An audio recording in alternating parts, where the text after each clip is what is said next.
नवीन व्हिडिओसाठी चॅनलला like, comment, share, subscribe करायला विसरू नका. नमस्कार विद्यार्थी मित्रांनो, नर्सिंग नोट्समध्ये आपले स्वागत आहे. तर आजच्या व्हिडिओमध्ये आपण बघणार आहोत चांगल्या संशोधनाची व्याख्या, त्याचप्रमाणे त्यांची वैशिष्ट्ये. तर बघूयात व्याख्या.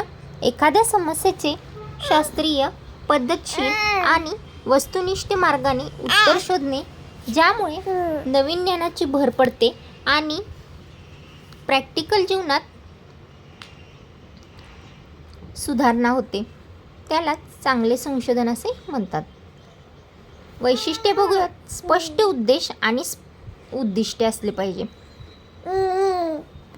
तर नर्सिंग संशोधनाचे उद्दिष्टे अतिशय स्पष्ट असावे. संशोधनामधून रुग्णाची काळजी, नर्सिंग प्रॅक्टिस किंवा आरोग्यसेवा सुधारण्याबाबत ठोस माहिती मिळणे अपेक्षित असते. दुसरा पॉईंट आहे वस्तुनिष्ठता. संशोधकाने स्वतःचे पूर्वग्रह, आवडीनिवडी किंवा वैयक्तिक मते बाजूला ठेवून केवळ सत्य आणि पुराव्यावर आधारित निष्कर्ष काढले पाहिजेत.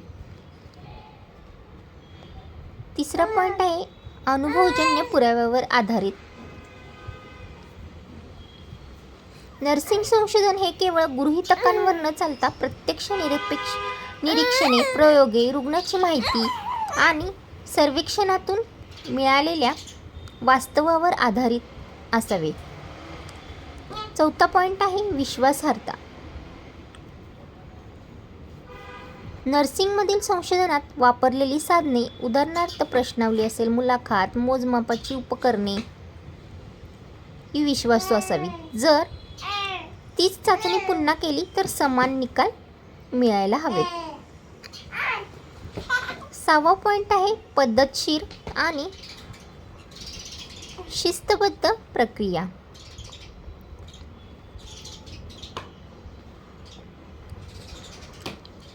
संशोधन नेहमी टप्प्याटप्प्याने पार पाडले पाहिजे. त्यामध्ये बघा, समस्या ओळखणे, साहित्य पुनरावलोकन, गृहीतके मांडणे, डेटा संकलन, विश्लेषण आणि निष्कर्ष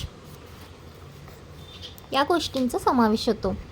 अचूकता आणि निर्दोषता. माहिती गोळा करताना आणि सांख्यिकीय विश्लेषण हे करताना कोणतीही चूक नसावी, कारण चुकीच्या संशोधनामुळे रुग्णाच्या आरोग्यावर वाईट परिणाम होऊ शकतो. आठवा पॉईंट आहे पुनरुत्पादकता.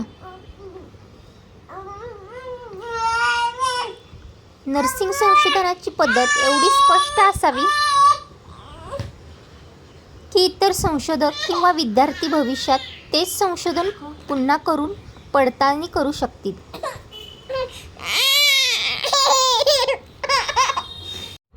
नेक्स्ट पॉईंट आहे नैतिक मूल्य आणि संमती.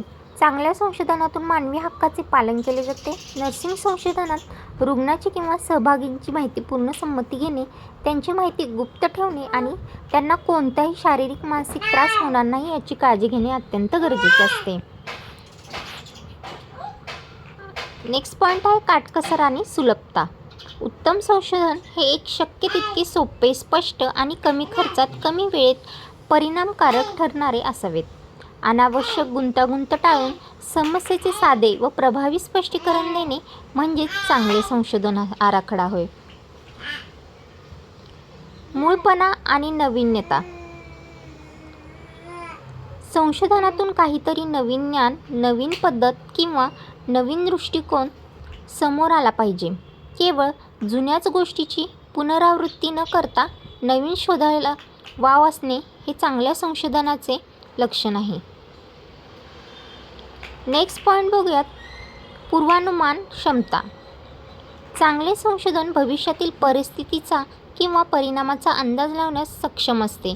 उदाहरणार्थ समजा एखाद्याला संसर्गजन्य आजार कसा पसरू शकतो आणि त्यावर कोणत्या उपाययोजना प्रभावी ठरतील याचा आधीच अंदाज बांधणे. मर्यादेची जाणीव.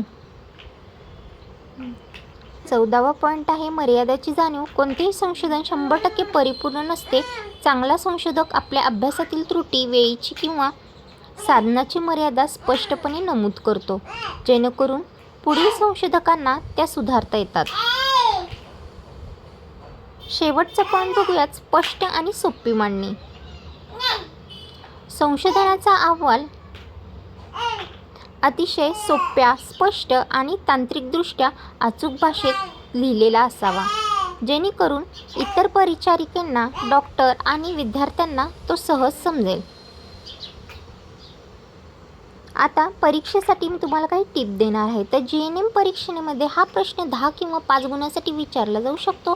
त्यामुळे प्रत्येक मुद्द्याचे स्पष्टीकरण लहान उदाहरणासह, उदाहरणार्थ समजा रुग्णातील संसर्ग नियंत्रण किंवा रुग्णाची सेवा असे लिहिल्यास अधिक गुण मिळण्यास मदत होईल. परीक्षेसाठी उत्तर कसे लिहावे? तर प्रस्तावना, इंट्रोडक्शन, आधी व्याख्या लिहा, नंतर मुख्य मुद्दे, मेन पॉईंट्स. वरील सर्व 15 मुद्दे संक्षिप्त स्पष्टीकरणासह लिहावे. निष्कर्ष शेवटी 1 ते 2 ओळीत सांगा की हे सर्व गुणधर्म एकत्र आल्यावर संशोधन पुरावा आधारित नर्सिंग प्रॅक्टिससाठी उपयुक्त ठरते.